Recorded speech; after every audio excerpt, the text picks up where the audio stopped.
Here in the southeast of England, in my cottage garden, the first frost is forecast for tomorrow. So I thought it would be a good idea to sort of create a winter checklist, things that you should be doing before those frosts set in and before winter truly arrives in your garden and starts to do its work in putting your garden to sleep completely for the remainder of the year.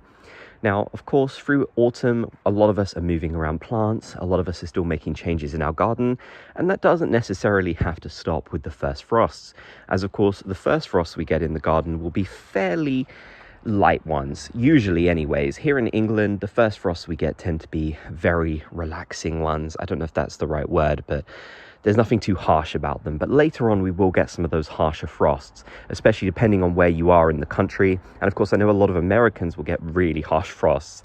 So I wanted to give you a little checklist of things that you should be doing to really put your garden to sleep in many different ways and make sure you're prepared properly for winter so you don't make any mistakes.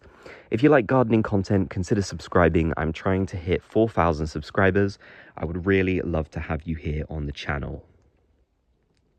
Now, first of all, we're going to be talking about putting away our dahlia tubers. These guys are not very frost hardy at all. Some people in the most mildest places do leave them in the ground, and you could certainly chance that. But if you are worried there's a chance they won't come back the next year due to harsh frosts, then what you should be doing right now is chopping back all of this green foliage and any flowers. I'm sorry, I know it feels harsh, but it's for the best.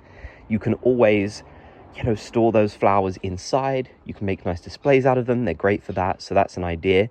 But yes, cut it all back and then dig up the tubers in your pots or in the ground, wherever you've planted them. Dig up the tubers and store them somewhere nice and dark and dry.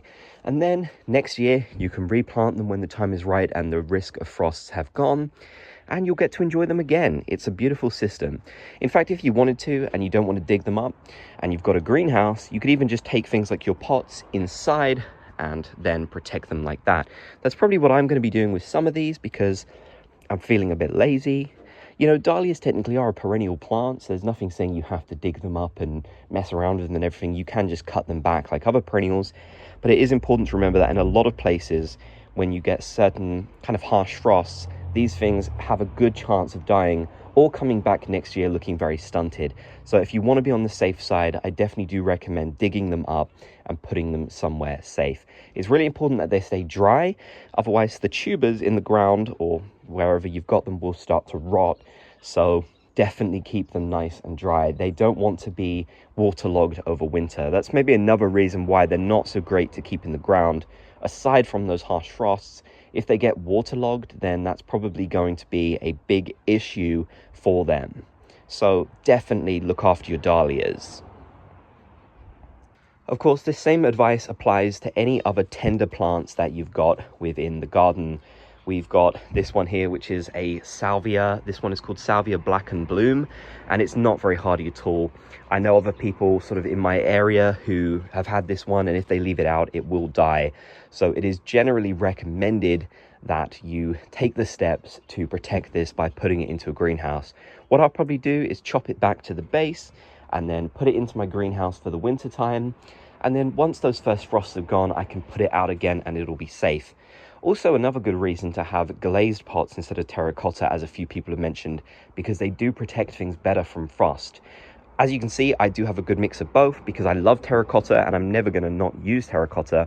But I did want to point out that it can be a really good idea, honestly, to, get those glazed pots because they do add an extra layer of protection, which might be great, especially if you live in a very cold place. Next, mulch the ground. Now, this is optional, of course, you don't have to do this, but in my case, I like to mulch the ground every autumn time, right before we get up to the frosts, just to protect all the different plants.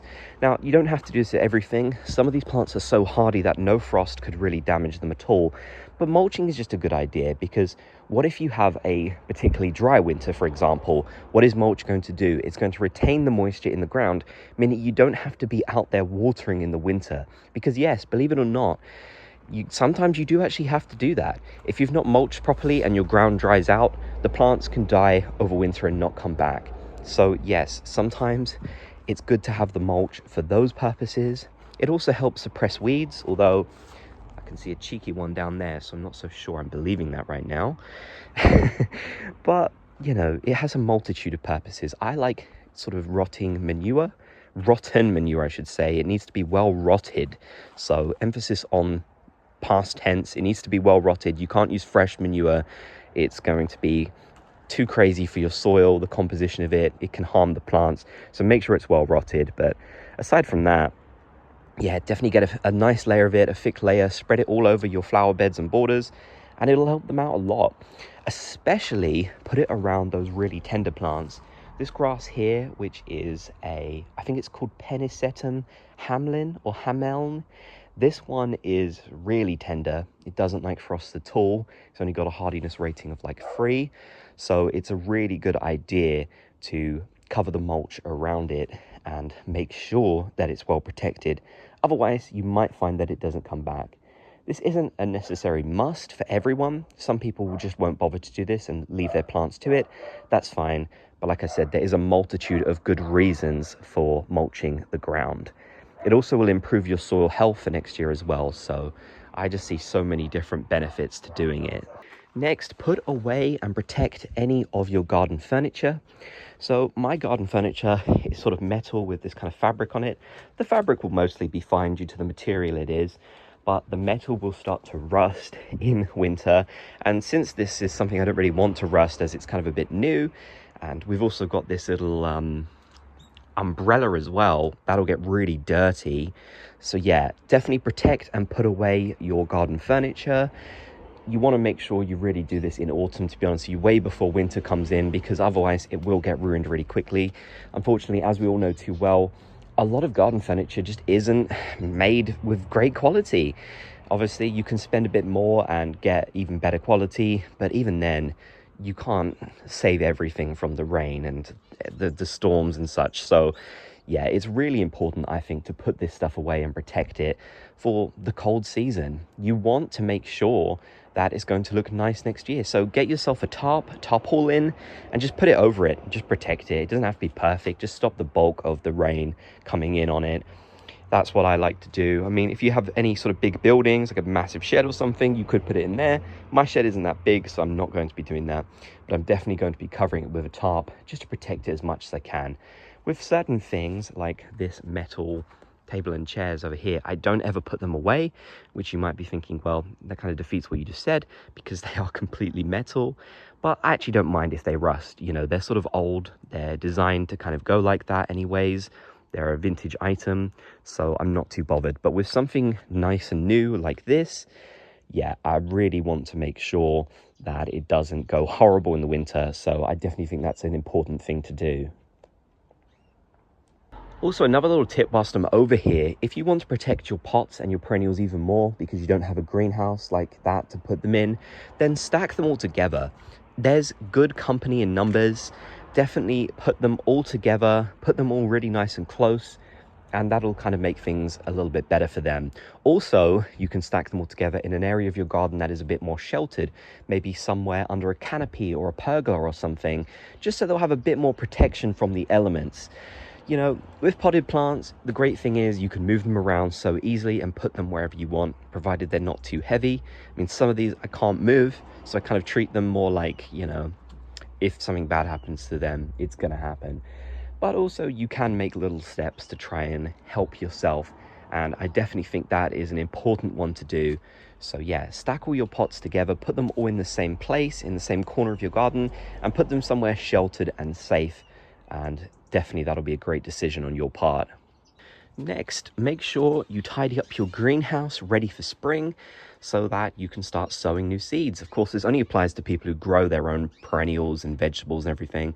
But yeah, clear out all the plants that are dead and you don't want anymore. Don't worry about it. I know some people try and save everything, and you can do that if you want. But for me personally, there was a lot of failed things in here that I knew were never going to really look nice. So I got rid of them. And I like how clean and tidy it is now. I've got all my pots organized, which is crazy to see. I've got all my seed trays waiting to, you know, put seeds in them. You can start sowing some seeds now, I believe, but I'm no expert on that. I recommend you check out the Perennial garden here, Lars and Alan, who make amazing videos, and They're experts on seeds. So yeah, if you want to learn about seeds and which ones to sow now, check out their channel. But my point is, you know, it's great to get your greenhouse nice and ready for this time of the year. Also, make sure your greenhouse is protected. Don't leave those windows open all the time, but do let it get some ventilation. Come out in the daytime, open up a window, let the air flow, and then for those cold night times and such, close it. So that's exactly what I'm going to do right now, because as I mentioned at the start, there is a frost coming. So, I mean, that window needs a fix. I just noticed there's a pen on there. Okay, that's a bit silly. I had no idea that was up there. Let's put that away. Little sort of outtake for you. I don't get rid of my outtakes because I think it shows a bit more sort of realism in the garden, you know. But yes, get your greenhouses nice and prepared and ready. Get them all sealed up and protected, and get excited for growing things next year. I certainly am. I'm also a bit nervous because it's crazy how fast things come around, but I'm more excited than not. Also, I've had some people ask me, how do I protect my aviary with my birds in it over winter? And of course, I know not everyone is going to be interested in this, so I'll keep it fairly brief. But for a start, most of my birds are acclimatized to the colder weather, even though they are foreign finches. So we have zebra finches, Bengalese, and canaries. They are more acclimatized to this weather because they've been out here since early spring, when it was still getting pretty darn cold this year, and we were still getting some very light frosts. So they've gotten pretty used to it, and that's kind of what you have to do with them. That's what most aviary owners that I know have done historically and had success with. But there's other things you can do that you should do, in my opinion. For example, you can add a nice plastic to sort of stop the drafts and the wind and elements coming in, which I think is great. So I've got one here that's kind of up permanently over the winter. It's hidden behind my wooden paneling. And then I've got another one that I can kind of lift up and down so they can get, you know, some more fresh air. Obviously, there's still air ventilating in there regardless, but this allows them just to get some fresh air, which is nice for them. Of course, the most important thing, it's looking a bit rough at the moment, but they've got a little indoor area. So if they're really cold, they can go in there and it's completely insulated.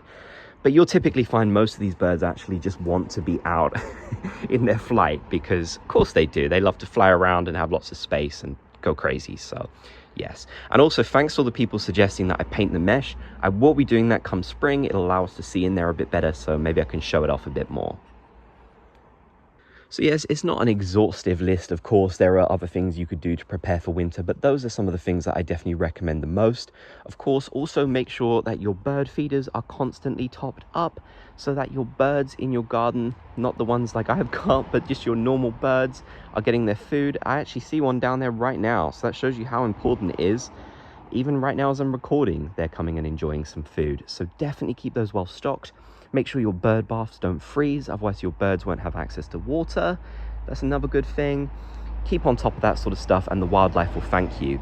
I've also got a hedgehog house down in the corner of my garden to give those hedgehogs a nice place to hibernate over winter. So that's another good thing. But yeah, winter doesn't have to be a scary time in the garden. There's lots you can do to prepare and make sure your garden thrives and is a happy place next spring. So yeah, good luck everyone with the frosts that are coming up and this sort of cold time in the garden. And thank you so much for watching.